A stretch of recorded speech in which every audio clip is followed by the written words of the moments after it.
Hi, in today's episode I would like to tell you something more about the Rotring Fineliners, in particular the Tikky graphic, which I'm using for a long time. I know them well, and in this episode I'm going to review them for you.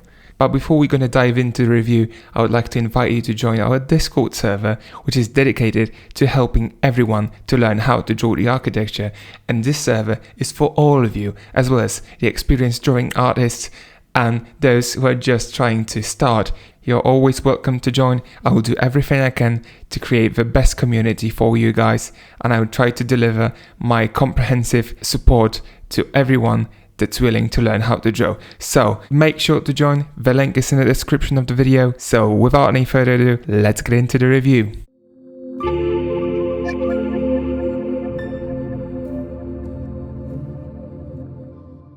So a few words about the Rotring Fineliners that I know for a long time, and I mean for real. I know them for, maybe not to exaggerate it, let's say 18 to 19 years.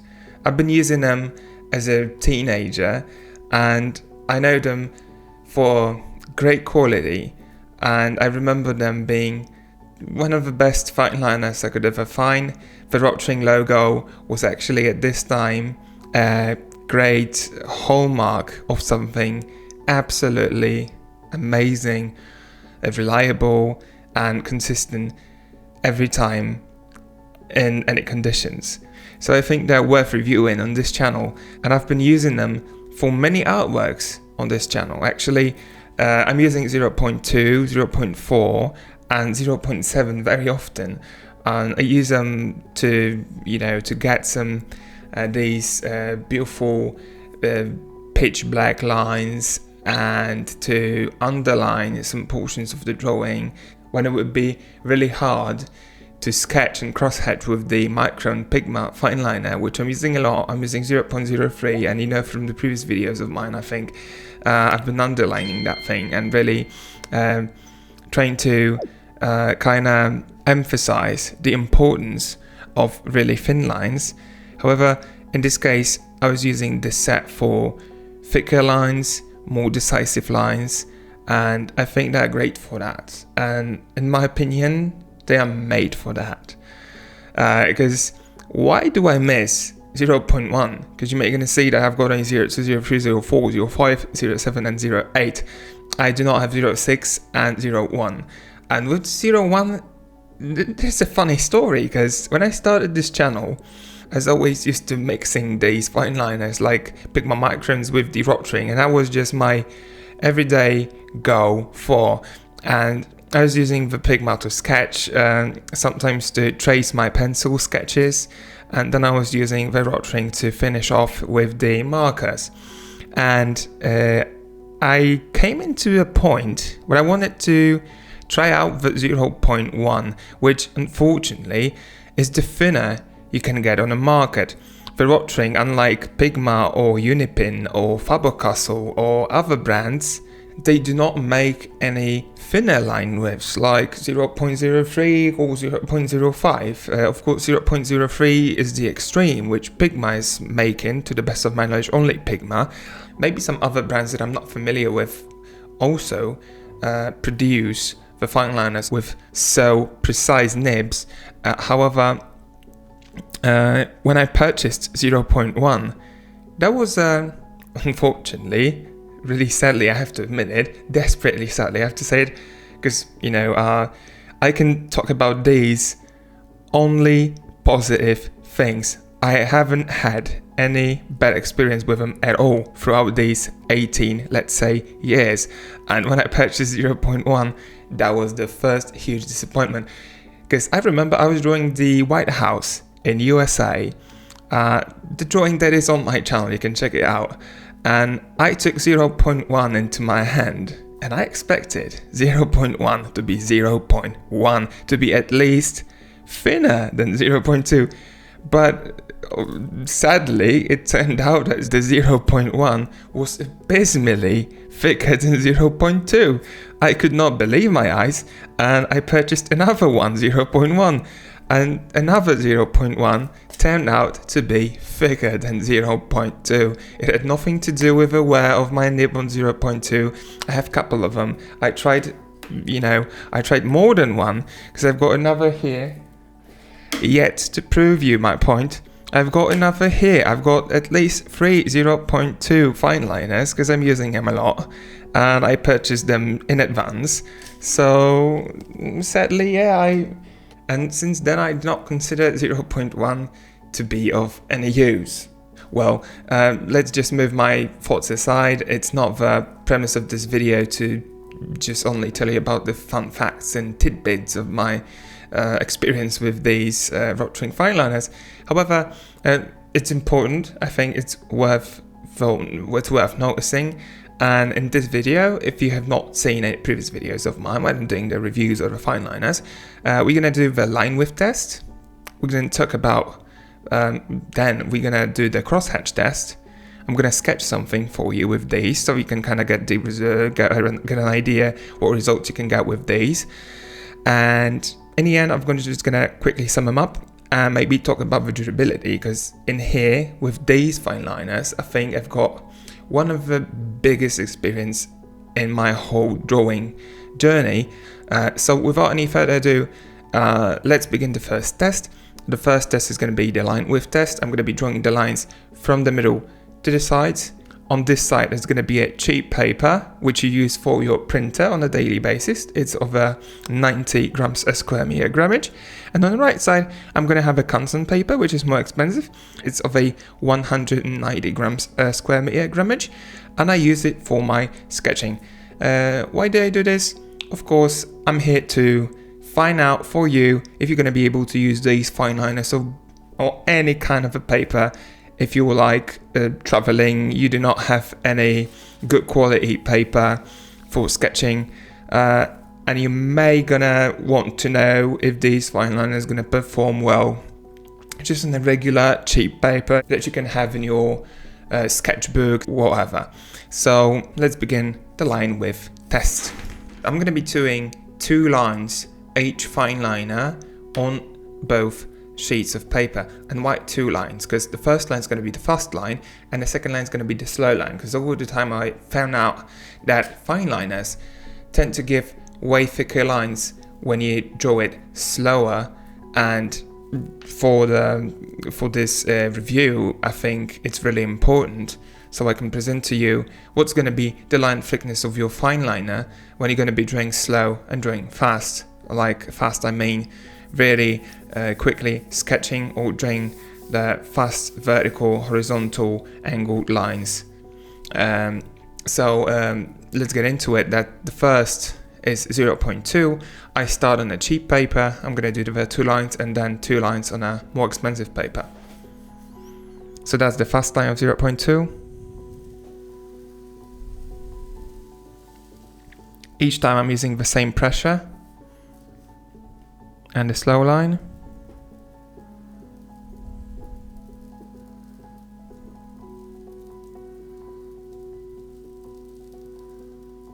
And there we go, I've just proven my point. This fast line is way thinner than the slow line. Now we're gonna go for the more expensive paper. That's the fast 0.2. And that's the slow line.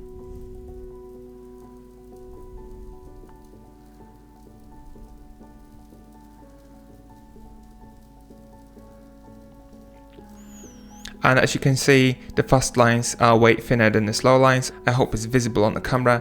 And we're just gonna go ahead and do all of the fine liners that way.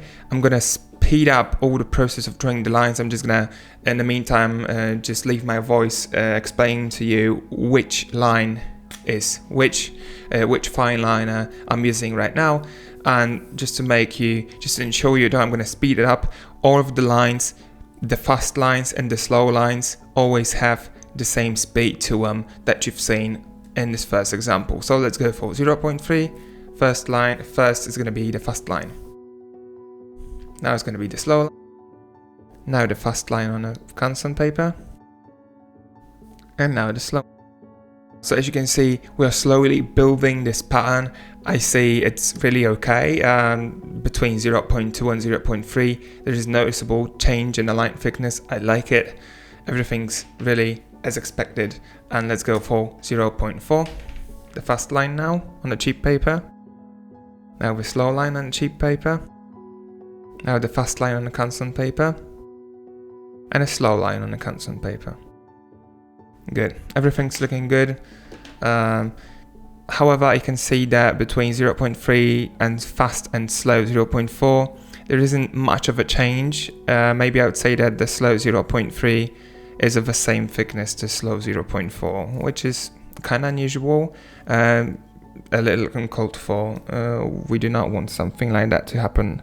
Now 0.5, fast line on a cheap paper, slow line on a cheap paper, fast line on a Canson paper, and a slower line on a Canson paper. Okay, for me, slope 0.5 is almost as thick, or maybe even slightly thinner than slope 0.4.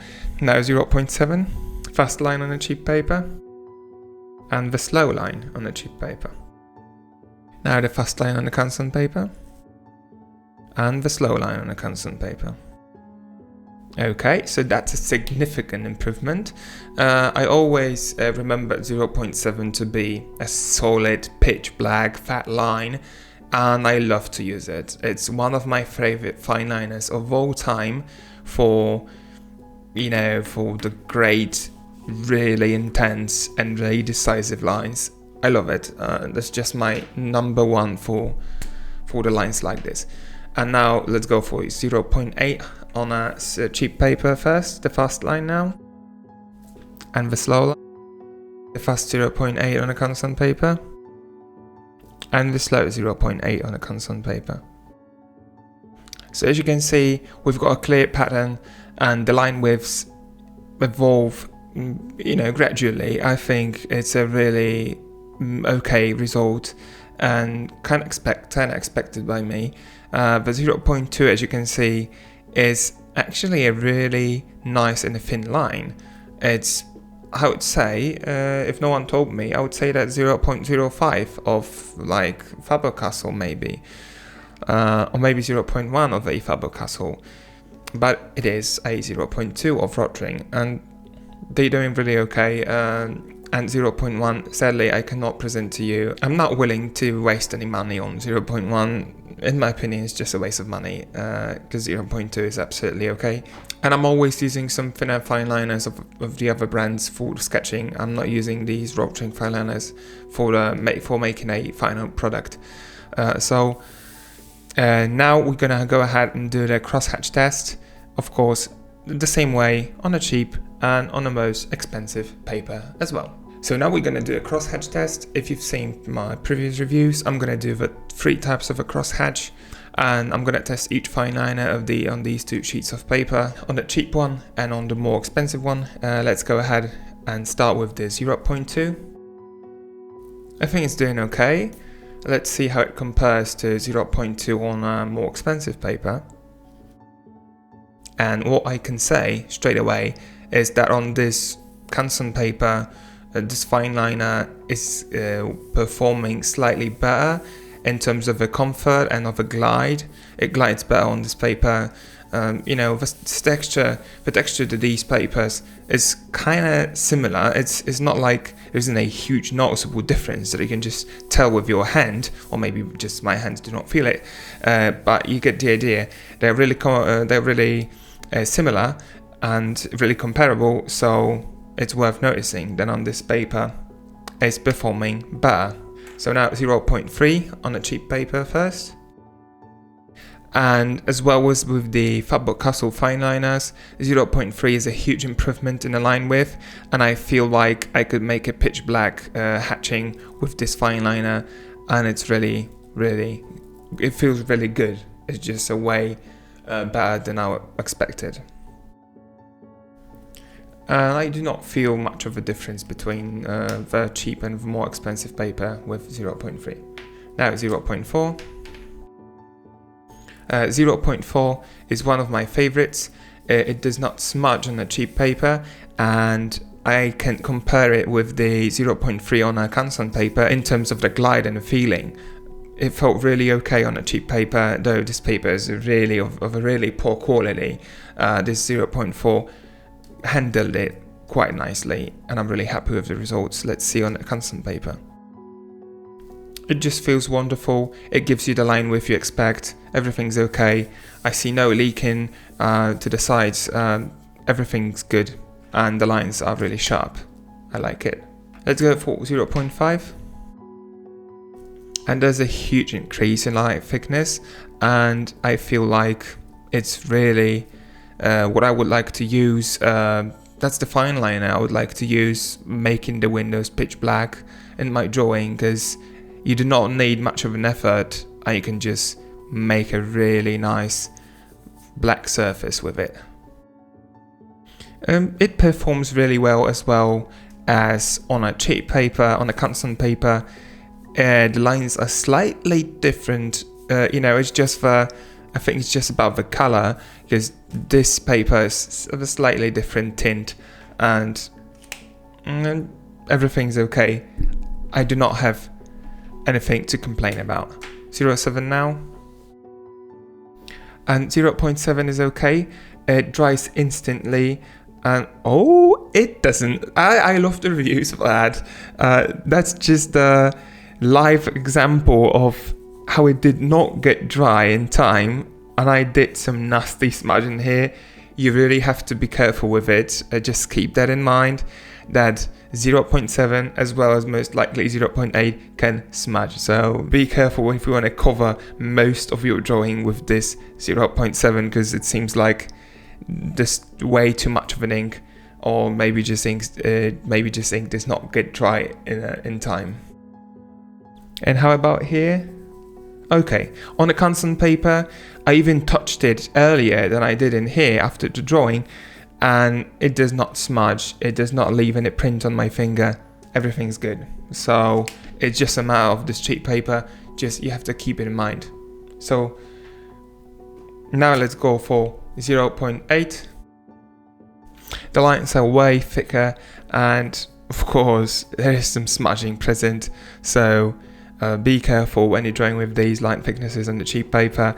And the paper got slightly distorted. It's wavy, and too much of a moisture just went into that paper. So you have to be careful. Keep that in mind.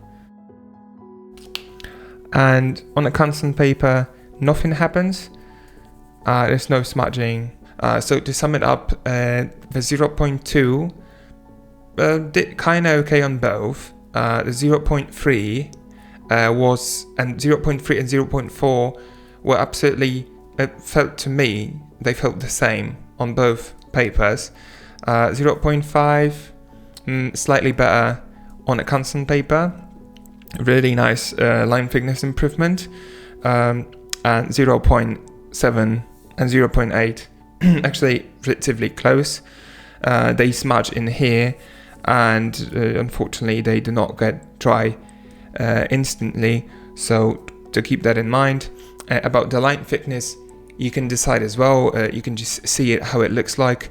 In my opinion, the increase in the line thicknesses is okay, is acceptable, and I would not complain about it more than I should. So now, using the Rotring fine liners, I'm going to quickly sketch some architecture for you. It's not going to be a finished product. It's not going to be a finished drawing. There's going to be a rough sketch, which is going to take me approximately like 20 to 25 minutes. So do not complain. Some lines are wavy, bent, or the proportions or perspective is not absolutely perfect.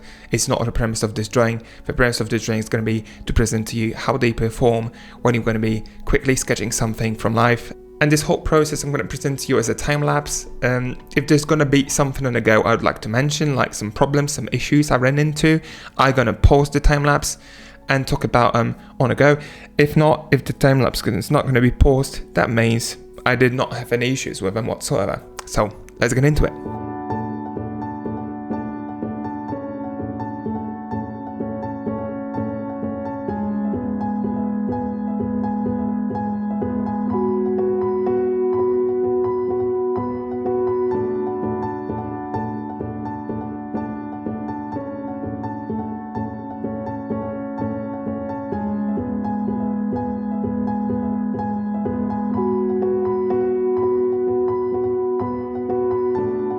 this sketch took me roughly about 20 to 23 minutes, and I'm really happy with it. I hope to present you well what can you get with these fine liners. However, I ran into two, maybe not issues, but things worth mentioning.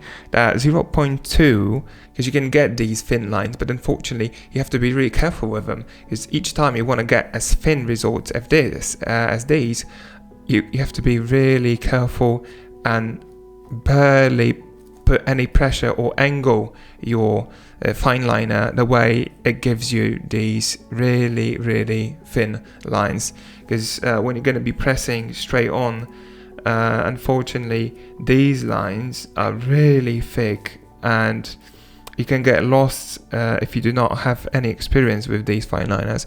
So that's really worth mentioning.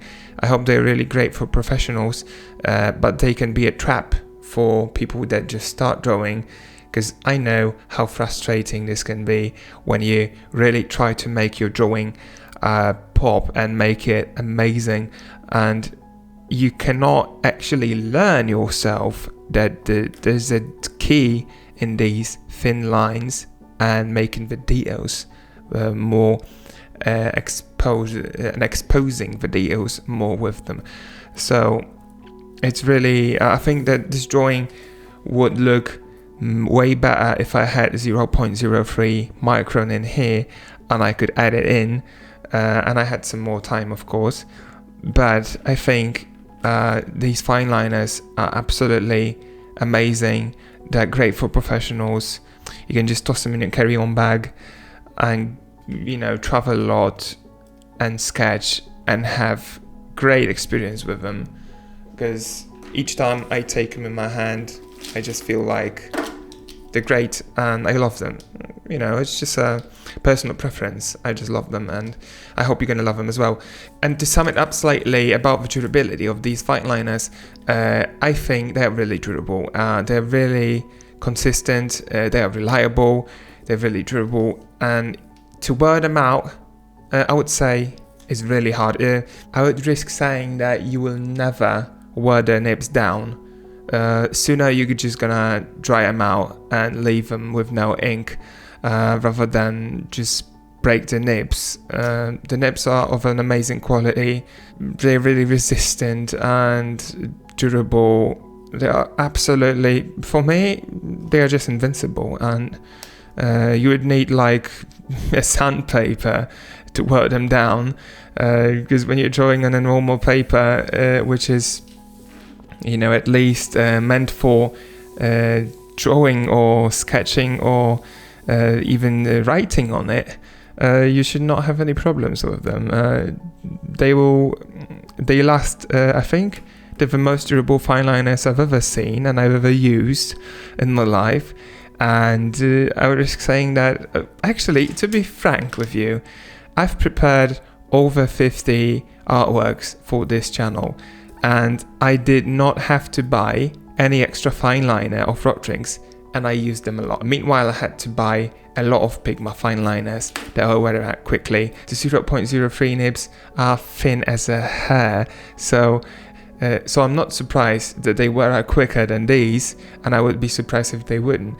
But these fine liners, these Rotring Tikky graphic, are just extra durable, and once you're going to purchase yourself a set, you will most likely, they will last for years, or at least a month, so depending how much you sketch with them. So that's it if it comes to durability. If you found this video helpful, please let me know in the comments. If you'd like to see more videos like this, of course, post a comment with the information for me. Everything's really important to me, and please subscribe to my channel, because I see that 97% of you guys watching my videos are not subscribed. So if you would do it, I would have like 100,000 subscribers right now. So if you can, hit this subscribe button so you're not gonna miss any of my future videos. See you in another video. Happy drawing and enjoy. Bye.